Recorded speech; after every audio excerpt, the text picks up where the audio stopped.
Handog niya ay kapayapaan, handog niya ay kagalakan, handog niya ay kalakasan sa bawat pusong napapagal. Kaya awit ng papuri, awit ng pasasalamat, at ang awit ng pagsamba ay para lang sa Kanya.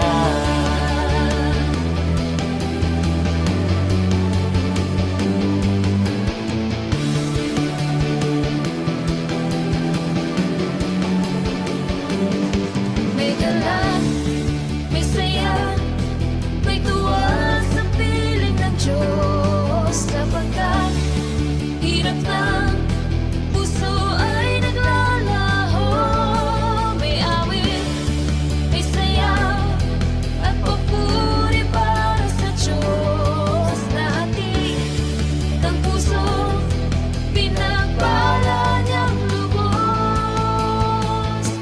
Handog niya ay kapayapaan, handog niya ay kagalakan, handog niya ay kalakasan sa bawat pusong napapagal. Kaya ang awit ng papuri, awit ng pasasalamat, at ang awit ng pagsamba ay para lang sa Kanya. Handog niya ay kapayapaan, handog niya ay kagalakan, handog niya ay kalakasan sa bawat pusong napapagal. Kaya ang awit ng papuri, awit ng pasasalamat, at ang awit ng pagsamba ay para lang sa Kanya.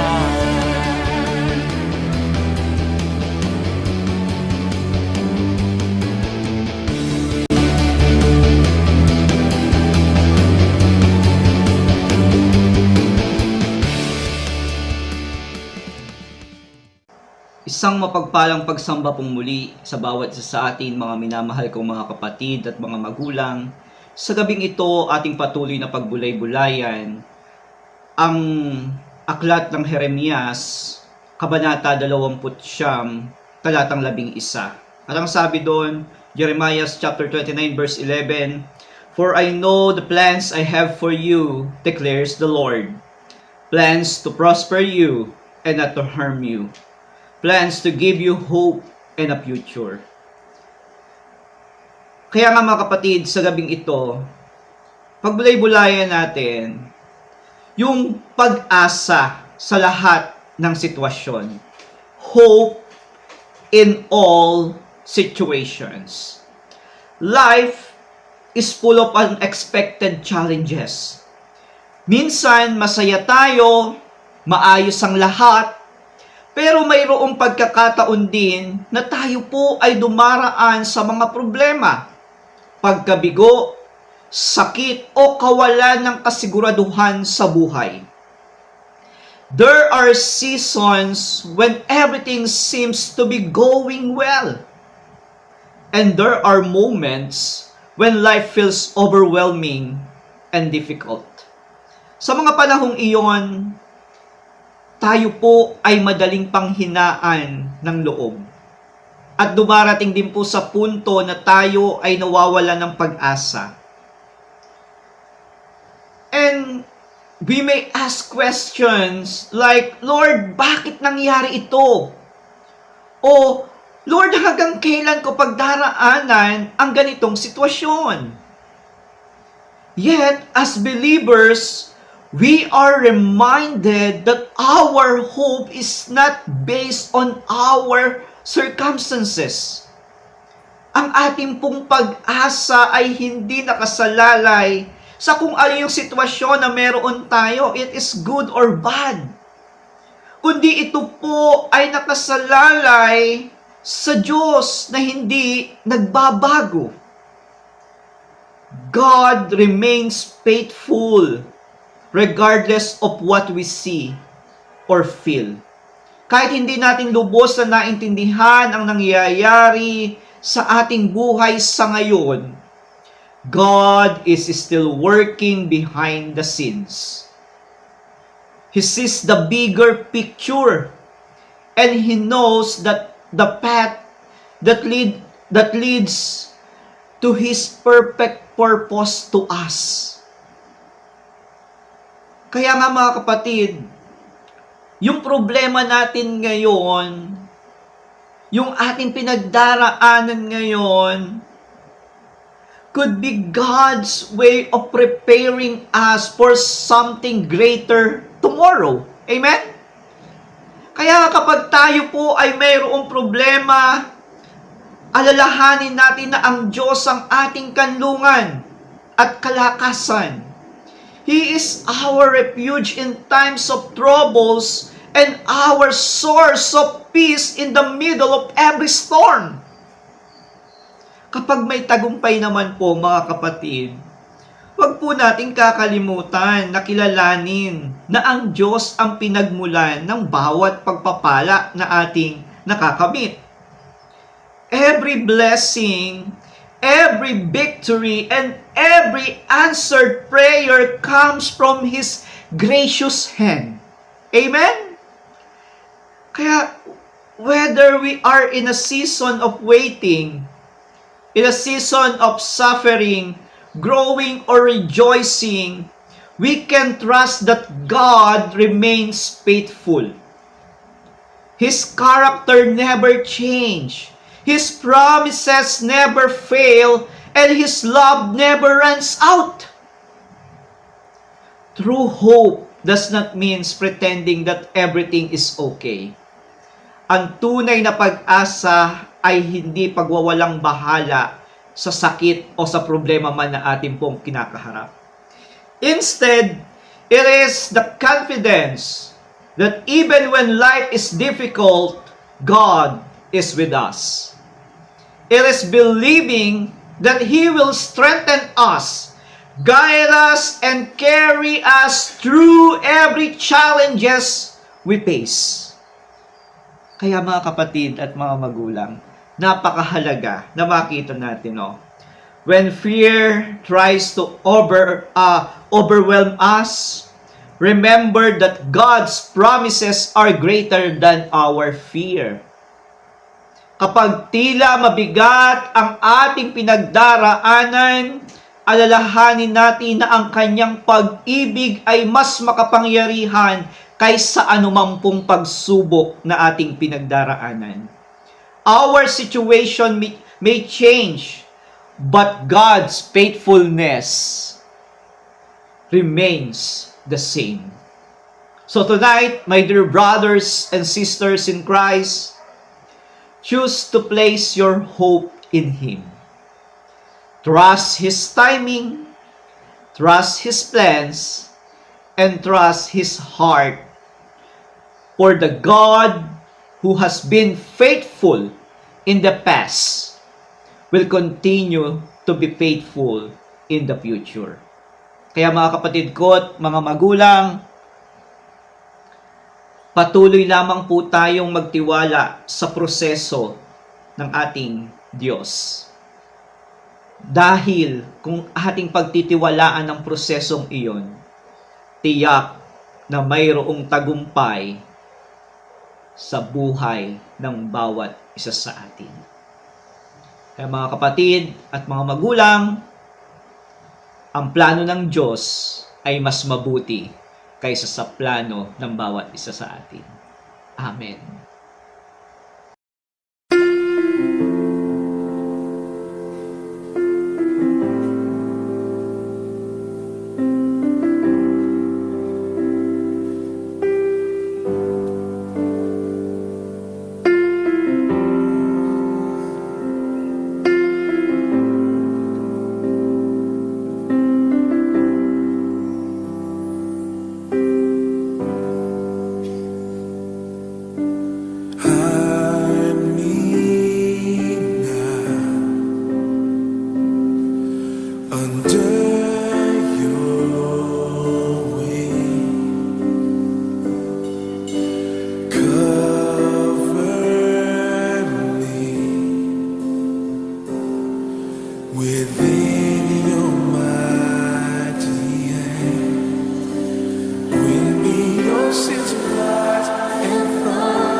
in Christ.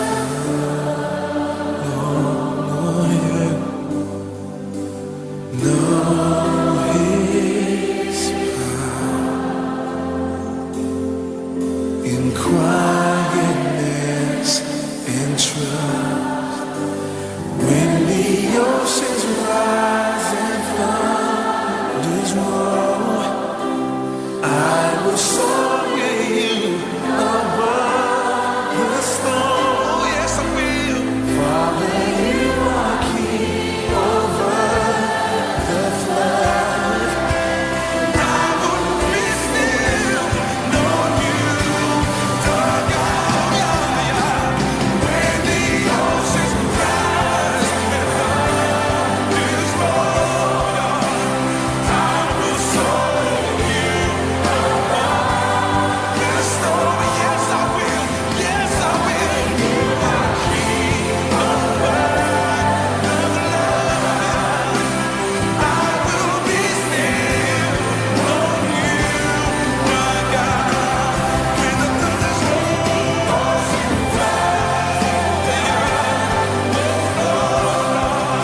say, I will soar with you.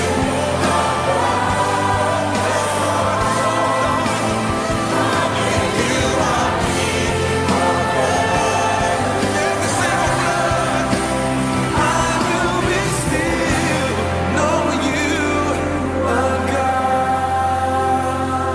Oh, yes, you are. Oh, yes, you are.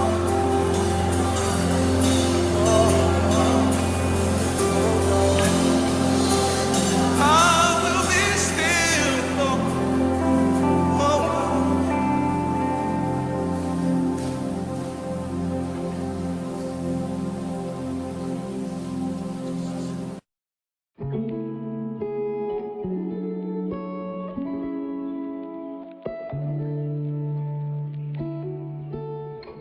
Tayo po'y manalangin. Aming mapagmahal na Ama sa langit, maraming salamat po sa iyong salita na muling nagpaalala sa amin na ang aming pag-asa ay sa iyo. Thank you for being our refuge in times of trouble, our strength when we are weak, and our peace when life feels uncertain. Panginoon, sa gitna ng mga pagsubok, tulungan mo po kaming magtiwala sa iyong mga pangako. Kapag kami ay pinanghihinaan ng loob, remind us that you are always with us and that you are working all things together for good and for your glory. Palakasin mo po ang aming pananampalataya at tulungan mo po kaming manatiling matatag kahit hindi namin nakikita ang buong larawan ng iyong plano sa ngayon.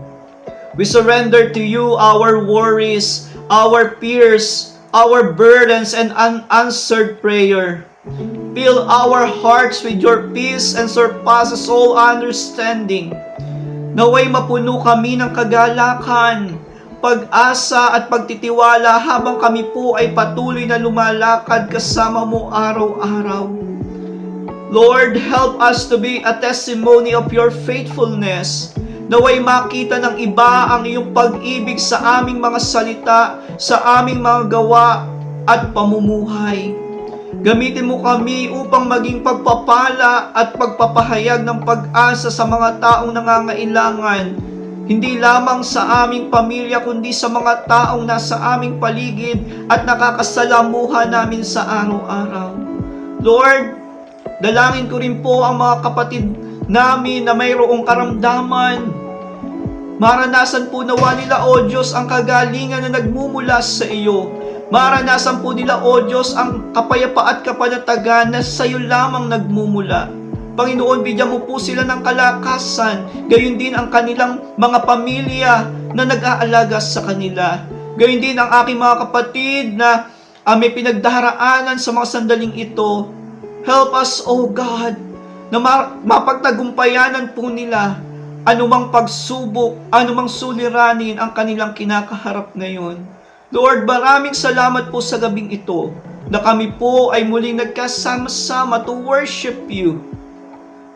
At maranasan namin, Panginoon, ang iyong presensya.